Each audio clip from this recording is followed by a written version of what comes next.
to Caribbean TNA. Today here at Caltech Customs, I'm gonna do the swap with the tweeters.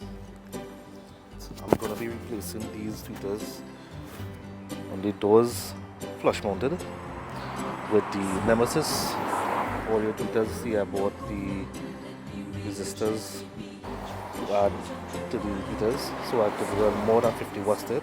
At the end of the video, I'm gonna be doing a little sound test.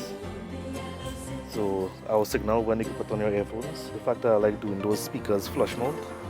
I brought the Dremel so that I could widen up the space in the door if there's need to.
And who can say